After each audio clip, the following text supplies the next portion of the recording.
These stories are pouring in rapidly. I thought Trump was supposed to make America great again. What is going on? My daughter just showed me her EBT app, and it said her benefits would now no longer be available through March. That's in Arkansas. I'm a Trump supporter, and I'm trying to convince her not to give up on him. If you can please verify this for my state, or this one right here. I'm so sorry I voted for Trump. He's letting Elon Musk take over the government, and it's not looking pretty. He is taking away cancer research funds. And now my family with cancer might not get the help they deserve. I thought Trump was going to make things better. Or how about this individual? A Filipino who identified himself as a Trump supporter in the US is now in hiding because he is undocumented and afraid of being arrested. What about this? Right here, let's work something out. Florida Trump supporter is begging Donald Trump, "Please let me keep my wife after ICE deports her back to Venezuela." Or how about, this one? My mom is a hardcore Trumper. Bought the Trump coin at the top, is like going to lose her federally funded job, also losing her state pension. She needed 18 more months to qualify. She still supports him. Though still, Trump was right when he said he could shoot someone on Fifth Avenue. Did you hear about Governor Morrissey's surprise move? He's all about that government funding free stuff.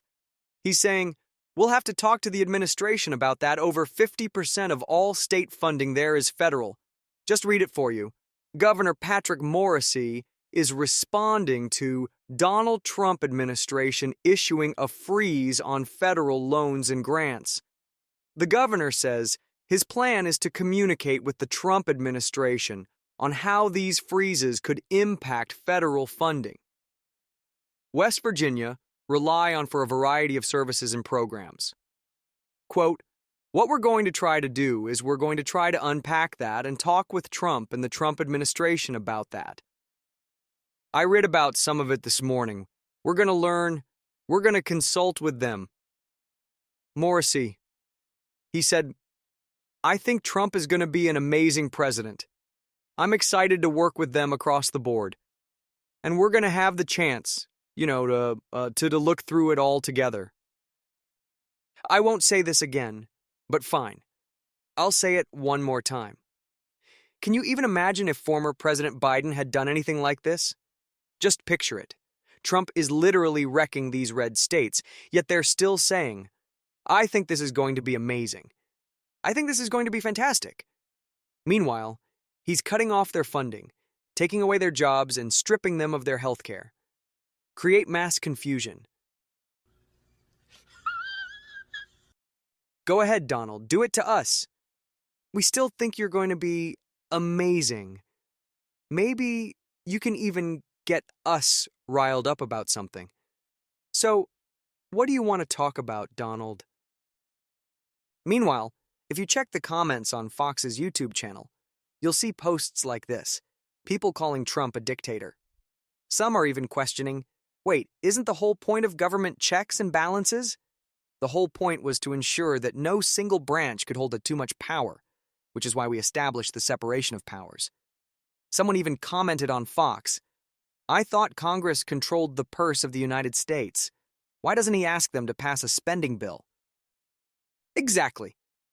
If Republicans control the House, the Senate, and the White House, and they don't like the budget that was previously agreed upon and signed into law, where certain things must be funded, they can't just take the money away. I know one thing for sure. Donald Trump is a fraud. I know he's a felon. I know he's a sexual assaulter. I know he's someone who bankrupts everything he touches and acts like everything belongs to him. Mine. Greenland is mine. This is mine. But these funds, Donald, belong to the American people. They've already been allocated by law. Yet Trump is unlawfully withholding them. Impoundment, which is a clear violation of the law. And as this comment points out, if you and the Republicans ultimately want to change the budget, why don't you pass a new law instead? Pass the law. Take the votes. Go through the proper process. Don't just rule like a dictator from day one. Now, take a look at this. According to the Associated Press in Mesa, Arizona, Enrique Lopez votes sporadically, but he bought into Donald Trump's vows to fight for everyday workers, helping the Republican flip Arizona last year. Then the home construction contract watched how the billionaire president opened his second administration, quote, "So the rich control the poor. I guess they do whatever they want. They get away with it," Lopez said after seeing Elon Musk, the world's richest man, and other tech moguls, notably Meta, Mark Zuckerberg, and Amazon founder Jeff Bezos at Trump's limited-seat indoor inauguration. The 56-year-old Lopez, a resident of the Phoenix Zerb-Apache Junction, said he was also struck by the president's lack of emphasis on housing costs or consumer interest. Quote, "I didn't hear anything about him helping the people out." You thought he was going to help the people out? Where were you during Trump's administration?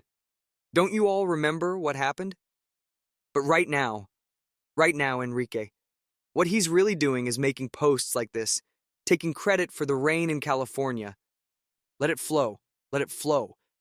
He's posting memes of himself, acting like he turned on a faucet, like he opened a spigot, and that's why the water is flowing, as if he's personally responsible. He keeps taking credit for the most absurd things, over and over again. Meanwhile, he's making Mark Zuckerberg pay him $25 million to settle some BS lawsuits. Trump sued Zuckerberg for blocking his account after the January 6th insurrection, forcing Zuckerberg to pay him $22 or $23 million for a future presidential library, plus another $3 million for legal fees. Please, no! No! How much more embarrassing can this get? Embarrassing for Zuckerberg, for Trump himself, and for the people who voted for him. But let's get back to the main point. Remember when Donald Trump was asked, "Can you take a quick question on government funding?" Hey, Donald, a lot of people are confused. First, you put out a memo.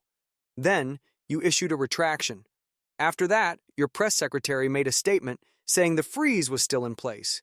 Then, Alina Habba, one of your main advisors, confirmed. The freeze is still happening. The freeze is still happening. Meanwhile, your lawyers were in court claiming the freeze was no longer in effect. But the federal judge in Rhode Island, just like the judge in Washington, pointed out that you're still insisting there's a freeze and it's actively affecting things. So, Donald, do you want to talk about it? You're holding a press conference, saying all kinds of bizarre things. Maybe you'd like to address what people actually want to hear about. Like whether they'll be able to afford to live tomorrow. And what does Donald Trump say? Here, watch this. Mr. President, government funding. Can you take a quick question on government funding to pause? I don't think this is appropriate time, really.